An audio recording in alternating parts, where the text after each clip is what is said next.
Tonight on NewsVision, we'll introduce you to one South Florida music teacher who's inspiring her students on the biggest stage in the music industry. But the band's the family you choose. That's our huge motto around here. You know, you might not get to choose what family you're born into, but you can choose this family. Plus, we'll show you how one organization is using the runway to give students with special needs the chance to be a fashion star. She just has a great time, and it's great to watch her. So having a great time, right? Absolutely correct. And later on, we'll have an inside look at the 2026 Winter Olympics in Milan Cortina. All these stories and more tonight on NewsVision, and it starts right now.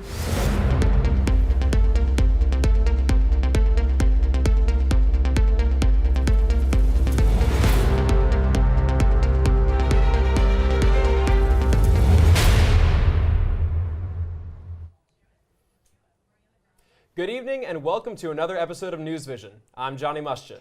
And I'm Madison Block. Thank you for joining us. 2 decades of commitment to music education have earned one Miami music teacher a special honor. Jennifer Jimenez is an alum of the Frost School of Music and the current director of band at South Miami Senior High School. She's also the winner of the 2026 Grammy Music Educator Award. The award recognizes teachers who have made a lasting impact in the field of music education. The school threw a pep rally for Jimenez when she returned to her classroom this week. Jimenez says that learning music in school is more than just a skill, it's a necessary part of education where students can express their creativity, form relationships, and find their second family. Here we accept one band, one magnet band, and we talk about the band's the family you choose. That's our huge motto around here. You know, you might not get to choose what family you're born into, but you can choose this family. It's a choice to come here. So that, you know, you might not love everybody, but you have to respect everybody. Jimenez was selected as the 2026 Music Educator Award winner over 9 other finalists and thousands of nominees from across the United States.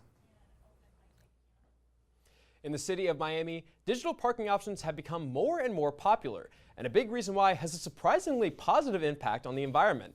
Luke Bell joins us live with more. Nowadays, it's hard to find parking meters. They're just out of date.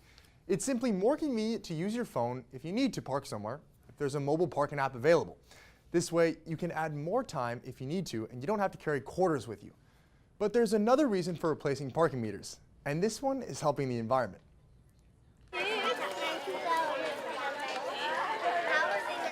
It's almost impossible to walk around South Miami without noticing trees. They're everywhere, lining sidewalks, shading streets, and shaping the city. On the other hand, one thing that is nearly impossible to come across in South Miami nowadays is a parking meter. And that's because of an environmental initiative set up by the smartphone mobile parking app Pay by Phone to replace meters with trees. I think it boosts the image of South Miami. I think it's going to draw like the younger generation. It's going to make them want to live here. You know, they care a lot about stuff like that, corporate responsibility. The eco-friendly initiative is part of a revolutionary movement called Meters for Trees that began in the United Kingdom in 2019. The idea behind it, lower costs, clean the air, and leave a lasting green legacy. Per every 10 single-space parking meters removed, Pay by Phone commits to planting 1 tree. South Miami joined the initiative back in June, removing more than 700 parking meters so far and replacing them with 39 trees. Commissioner of South Miami, Steve Galle, felt like getting involved was a no-brainer. The city of South Miami has always been very green-friendly. We care a lot about our canopy. We care about lowering the cost of electricity, cooling. And the residents of South Miami have a voice in all of this too. Our constituents are constantly on us to make sure that we're not cutting down trees, that we're planting more trees, and that we exhibit policies in place to make sure that continues moving forward. Being surrounded by these trees provides a nice shade, which feels great. Those are the easy things to recognize in what trees do. But if you take a moment and think about what they do on a more scientific level, it becomes clear that they're helping the environment in many different ways. University of Miami PhD and biology student Alex Scherer happens to be fascinated with exactly why trees are so important. Ecologically, trees provide a lot of roles to animals, their habitats, and they're also food and shelter. They help hold the soil together. They help purify some toxins out of the air and soils and waters. And the state of Florida needs all the trees it can get. Oh, I think reforestation projects in Florida are super important. First of all, it's a beautiful state, and our natural ecosystems are pretty rare. The longleaf pine habitat in particular is pretty threatened. It's been, a lot of it's been destroyed, and so any efforts to expand its range to closer to what it used to be, what I would say would be overall positive. So in South Miami, fewer parking meters means more trees, with the idea behind them continuing to grow right here. As part of the initiative, Pay by Phone has donated $500 to the city of South Miami to plant a tree locally. Pay by Phone account success manager Stephen Marbert says there are also trees being planted in a state forest just north of Tampa. For UMTV, I'm Luke Bell. Thank you, Luke. More than 250 community members and students gathered on Saturday to participate in UM's oldest service event. It was UM's 43rd annual Fun Day. The goal of Fun Day is to offer special needs residents a chance to connect over fun activities on campus. The participants are called Buddies, and on Saturday they had the chance to participate in arts and crafts, karaoke, a dunk tank, and a petting zoo on the UM campus. The event is run by community and student volunteers. Obviously they're only here for a day, right? But you realize like how much you can actually create a connection with someone in just this one day. And I think that's what Fun Day is all about, like creating long-lasting connections, not just having this one day of fun. So I think that's something that's really cool, and I'm really happy to be a part of that. Buddies are also able to see the campus and engage with different student organizations, tabling on the Foot Green. Each year has a theme that the games and matching t-shirts are based on. This year, the theme was Nintendo video games. Activities and themes change every year, but the goal of the event stays the same: to unite members of the community for a day of fun. Well, and Fun Day was not the only cool event this past weekend for people with special needs in Miami to enjoy. Brian Matute attended Miami's Learning Experience's annual fashion show in West Miami over the weekend and is here to tell us more. So Brian, how was the event, and how was the energy during the fashion show? I mean, it was electric. There was around 800 people at the event, and getting to see the students walk on stage surrounded by their friends and family, I mean, everything about it was so electric. Getting to see their dance moves, their fashion sense, their smile, everything about it was so impactful. And getting to see how their journey down the runway can mean something so much bigger.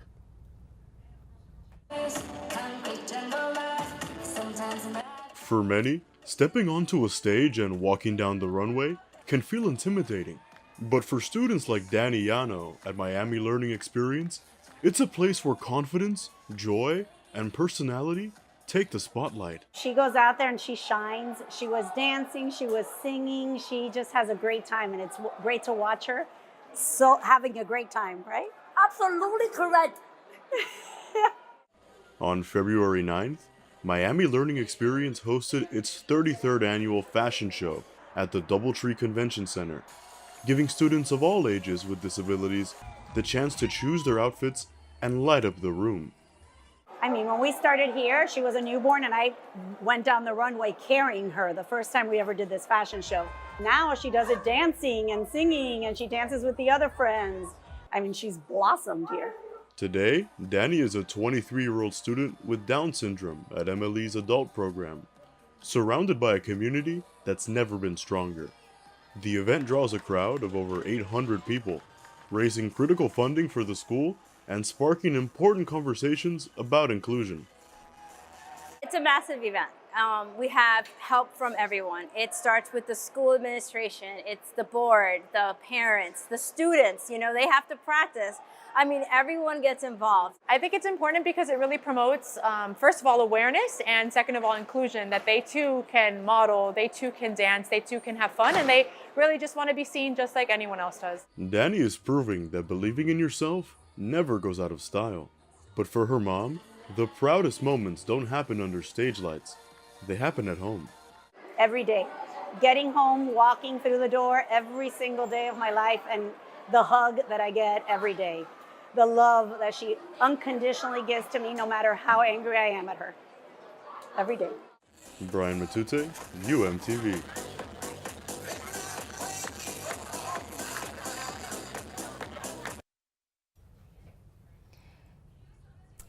Thank you, Brian. And speaking of fun events, we are just a couple of days away from Valentine's Day, which traditionally comes with tons of flowers, chocolate, and romantic dinners. But if you're tired about all of that and you want to try something different, we have the idea for you. You will need to head out to the Echo Adventure Park Jungle Island on Miami's Watson Island, where visitors can now experience an event called Love Kills. It's a Valentine's Day themed haunted experience that takes familiar symbols of the holiday, like teddy bears and romantic dates, and turns them into something far more sinister. The event was created by Horrorland Miami, which haunted attraction company known for its immersive scare experiences. The creative force behind Love Kills is the founder's high school daughter, who designed the twisted take on Valentine's Day. And I feel like it's all to the point where you're with your group or you're with your partner and you're seeing them get scared, and then you're still getting scared, but that makes you laugh in a sort of way. It's kind of like a dopamine that you get. And I feel like you have such a great time with that person, like you're gonna create a memory. And I feel like when people come to Horrorland, they're not just coming to get scared, but they're creating memories as they step foot in here. And Rafaela Ochoa was brave enough to check it out and joins us now with more. Rafaela, how scary was it? If you think Valentine's Day is scary if you don't have a significant other, here at Jungle Island, I would venture to say that it's even scarier. They have an event here called Love Kills, and they have actors that are truly terrifying, very eerie decorations and props that will test your nerve. They've definitely tested mine, and maybe even your relationship. They have a variety of rooms and experiences. They have a wedding, they have a cemetery, they have this King of the Dead. This event is open from 7 p.m. until 10 p.m. here at Jungle Island until this Sunday. Now, if you want to experience the scariest day on the most romantic holiday of the year, well, I guess you should come here. Reporting from Jungle Island for UMTV, I'm Rafaela Ochoa.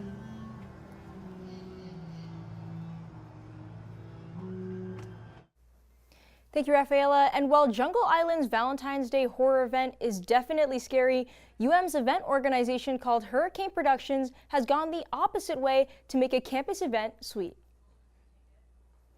They held their first Sweetheart Social on Tuesday at the Lakeside Patio. Students had a chance to explore different stations with bracelet making, Valentine cards, and a chocolate fountain, stuffed emoji pillows, and more.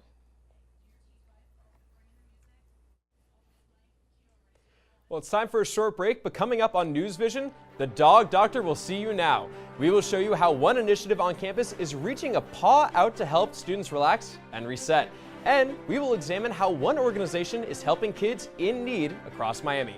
Stay with us, we'll be right back. For decades, I've taught you everything I know.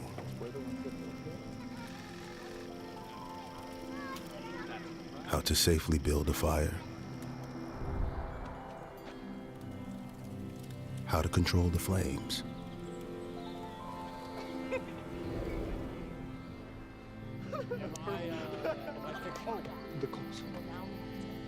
What to do with hot coals. How to secure your chains. There's no sparks.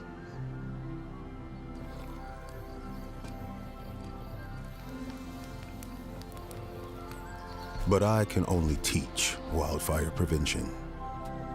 Only you can prevent wildfires.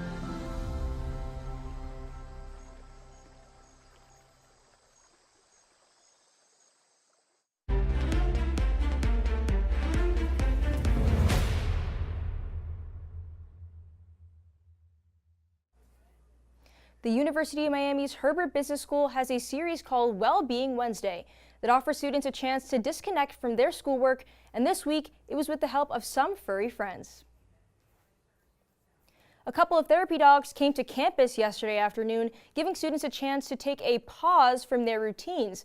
Throughout the day, students stopped by for a few minutes of tail wags, photos, and a chance to unwind. For one student, the visit felt like a little piece of home.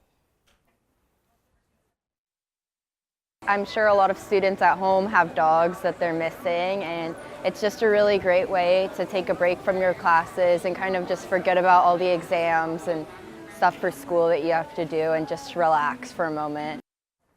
The Wellness Series is designed to support students' well-being during busy points in the semester. And with upcoming midterms, events like these are meant to help students recharge, even if it's just for a few minutes. With financial hardships growing in South Florida, many families struggle to provide their children with new clothing. However, one local nonprofit is working to deliver brand new shoes to students who need them the most. I had the opportunity to find out more.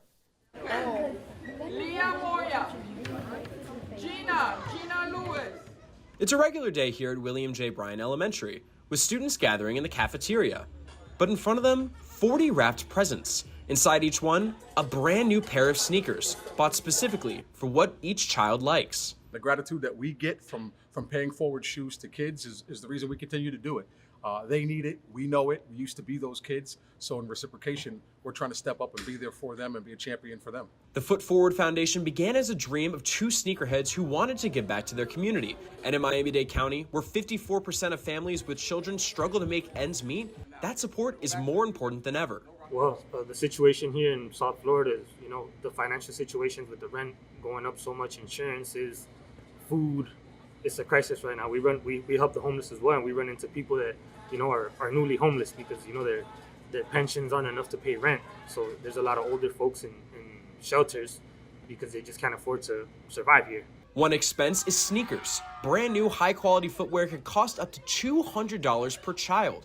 But thanks to Foot Forward's efforts, students here are able to lace up some of the hottest sneakers without any cost to their families. How much do you like your shoes?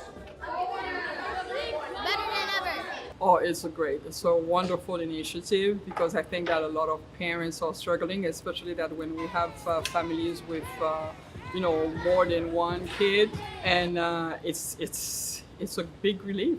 For many students, low income can lead to low self-esteem and even harassment. In Florida, nearly 25% of students say they experience some form of bullying every week. But today, with new kicks and support from their classmates, these kids are not just getting shoes. They're stepping into a new sense of confidence. Bullying is at an all-time high, as we see all over the place. And a lot of the times, the only thing that differentiates you is your shoes. So to have a nice pair of sneakers helps you walk with confidence, helps you feel strong, powerful, and like you can take on anything or take on anybody. So that's what we're trying to do. In the end, what Foot Forward has done best is put a smile on dozens of faces with only some soles and some laces. Who doesn't like sneakers? All kids like sneakers, and then receiving a brand new pair of sneakers, colorful and everything, believe me, they're going to remember that day for the rest of their lives. 2, 3!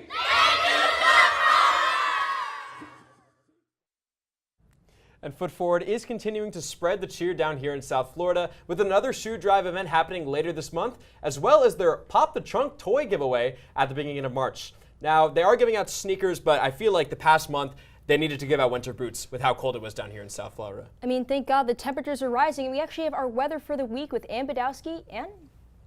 I know, last week I was definitely freezing too. Luckily, as we're taking a look at our temperatures outside, we're sitting very comfortably here in Miami with 70 degrees. You can see it's a little bit chillier up by Jacksonville, but those beautiful temperatures are going to be sticking around with us as we head into our weekend as well. Hopefully you can catch some sunshine over the next few days, especially with our beautiful UV conditions for 7 on Saturday and on Friday as well. Hopefully you'll be heading out for Valentine's Day as well to catch some of those sunshine because we'll have some beautiful temperatures that we'll be enjoying. You can see 2 p.m. on Valentine's Day with 75 degrees.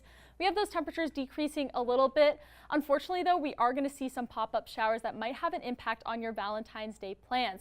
Saturday at 1 p.m., you can see we have some of those spot showers across South Florida.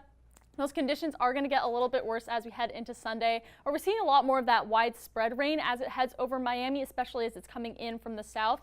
But unfortunately, we're going to see some thunder as well on Monday. As you can see, this front that's going to be pushing in. We might be waking up to some showers then, but that rainfall is not going to leave us alone. Despite that, I promise you that this precipitation is exactly what we need. Taking a look at our drought monitor, Miami is one of the only places in South Florida that is in an abnormally dry warning for its drought monitor. But you can see this area of extreme drought creeping in towards the coast. We're definitely going to need some of that precipitation, even if it doesn't totally overtake all of our drought issues that we have been seeing. We've only had 4 inches of precipitation since November here in Miami. That leaves us with about 3 inches of a deficit. We'll also be having some voluntary cutbacks on water usage even though there's no mandates yet, things that you can do to improve the water shortage could be using your dishwasher not as frequently and getting less car washes on top of that. But this drought isn't expected to improve. These conditions are expected to last into spring as well, so anything that we can do now to improve those conditions is definitely worth it. As for our 7-day, you can see on Saturday, we have a little bit of those pop-up shower conditions as we head into Sunday and Monday. You can see that thunderstorms are starting to ramp up just a little bit. Might bring a little bit of an increase to our temperatures, but overall we're sticking right on average for what we should be seeing over the next few days, especially earlier next week. We can be seeing a lot of sunshine as well as we head into earlier next week. Back to you guys. Thank you, Ann. Border Czar Tom Homan announced that immigration crackdown in Minneapolis will soon be over. Earlier today, Homan said the efforts of both local law enforcement and immigration enforcement contributed towards his decision to end Operation Metro Surge. The announcement comes just a few weeks after federal authorities shot and killed 2 U.S. citizens in Minneapolis, Renee Good on January 7th and Alex Preddy on January 24th. We don't want to see any more bloodshed. I don't want to see any more bloodshed. I pray every night for the safety of our law enforcement personnel and the safety of those in the community, whether you're here legally or illegally. I don't want to see anybody harmed. Homan said the withdrawal of ICE from Minneapolis will begin this week, continuing into next week, and that he will stay in the city to ensure a successful operation completion. According to the Department of Homeland Security, immigration officers arrested at least 4,000 people since the operation began in November. The Federal Aviation Administration, or FAA, reopened the airspace over El Paso International Airport near the border with Mexico, just hours after announcing the airport would be closed for 10 days. According to the Secretary of Transportation, Sean Duffy, the airport quickly shut down late on Tuesday night when an alleged Mexican cartel drone crossed into the U.S. airspace and was neutralized by U.S. military. The mayor of El Paso and Democratic lawmakers expressed skepticism and slammed the FAA's decision to close the airport as an unnecessary disruption. You cannot restrict airspace over a major city without coordinating with the city, the airport, the hospitals, the community leadership. That failure to communicate is unacceptable. It's reported it gave anonymity to 3 people familiar with the situation who claimed that closure was a result of the Pentagon testing an anti-drone laser weapon in the area, which was allegedly coordinated with the FAA. The sources also said laser accidentally shot down a party balloon, which was mistaken for a drone. During the temporary closure, air traffic was rerouted to an airport in New Mexico, more than 270 miles away. Still ahead on NewsVision, we'll tell you why the ACC is placing a $50,000 fine on the University of Miami, plus the matchup of 2 unlikely opponents in the big game, but the Seattle Seahawks are the ones to take home the Lombardi Trophy. All this and more after the break. Hey, Kevin, you thinking about retirement? Of course I've thought about it, but there's all this stuff in the way. Oh, you're not kidding. The house, the kids are going to college. My new car. Car? You bought a new car? Oh, hey, you should meet my friend Avo. Avo's a retirement coach. He'll help get you started. But what does Avo tell you to do? You don't know? Focus on your future. Your goals can still be met. But how? Target your tomorrow. And use the Avo bet. You sing? Not really. A is for taking action. Start off with a plan. You built these letters? Yep. V is for variety. There's so many ways you can. I follow you. Come on.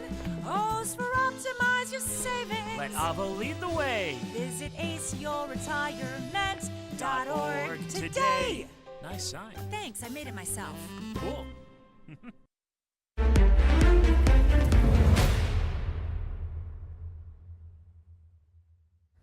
Welcome to sports. I'm Taryn Jacobs. The 25th Winter Olympic Games are underway in Milan Cortina in Italy, and 6 days into the competition, Norway sits atop with 7 gold medals, and the United States currently in 3rd place with 4 gold medals. Jaden Cohey is actually in Milan Cortina and joins us with the latest. Jaden?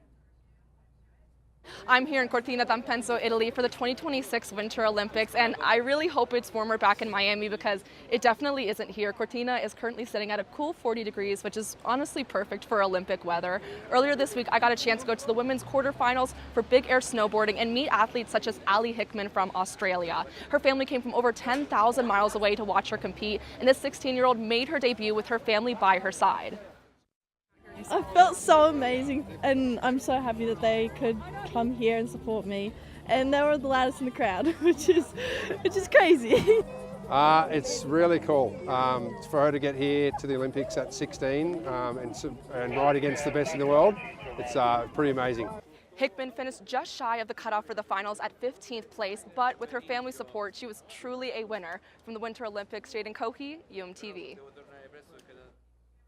Thanks, Jaden. Make sure you stay warm out there. But opening day for Canes baseball is tomorrow night at 7 p.m. against Lehigh at Marklight Field.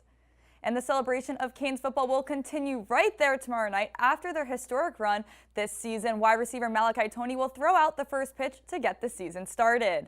And the weekend rotation of pitchers has been announced, and it's all familiar faces. They're all sophomores. They all played last year. AJ Siskar will get things going tomorrow night. Lazaro Calera picks up the bump on Saturday, and Tate Darius will close out the first series on Sunday at noon. Make sure you head out to Marklight Field to support the Canes and maybe even get one of those famous Marklight milkshakes. But back on the hardwood, March is inching closer, and the Canes picked up a massive win against the UNC Tar Heels on Tuesday night. UNC was riding that high from their buzzer-beater win against their rival Duke, but it was Ernest Uday Jr. who played a big game to lead the Canes to the W. Let's take it to the Watsco Center. We start in the first quarter. Uday there with the block. Trey Donaldson picks it up, taking it up the court. He finds Shelton Henderson, a spin move there, and bang, that one will be good for Miami. Now Dante Allen finds Uday around the arc all the time in the world, and nothing but net from him. Now on defense, the other side of the ball, quick hands, pushing it up the floor. Take a look at this alley-oop. It was so good, we have to watch it again. Uday had a double-double, 15 points, 10 rebounds on the night. Now into the second half, Trey Donaldson had a big one, a step around the defense there, lays that one in off the glass, and there he is taking it down the court. He had 14 points on the night, a quick Euro step there to close it out for the Canes. They go on to win 75-66 at the Watsco Center. And after that first landmark win for men's basketball under new head coach Jay Lucas, Miami students stormed the court to join the players in their celebrations. However, that decision turned out to be a little bit costly for the university. Liam Hickey's live outside the Watsco Center with the details. Liam? All that post-game chaos has now led to one pricey fine for the University of Miami, who must now pay $50,000 to the Atlantic Coast Conference for Canes fan celebrations. According to the league, the court storming violated the ACC's event security policy, which is designed to protect the safety and well-being of all its participants. Now that amount will double after each repeat offense that happens over the next 2 years. We reached out but did not receive any official statement from UM administration regarding the penalty. Live from outside the Watsco Center, Liam Hickey, UMTV. Thanks, Liam. The big game on Sunday became the second most watched game of all time, just shy of last year's record.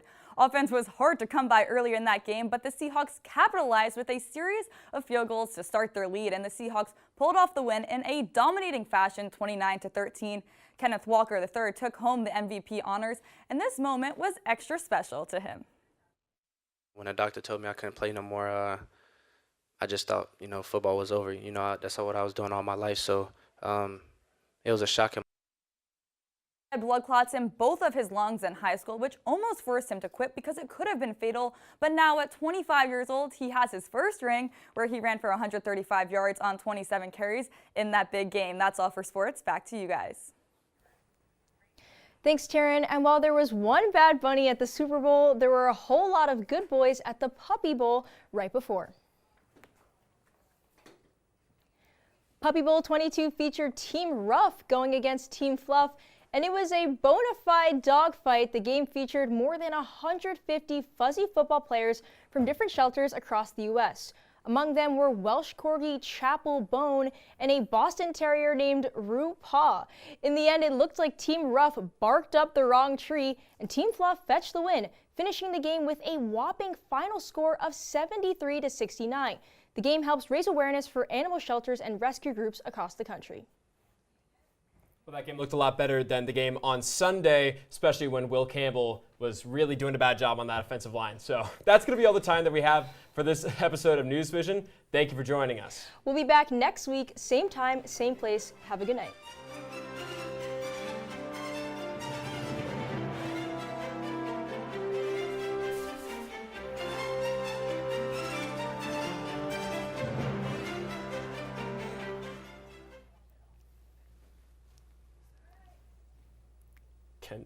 Are the mics still on?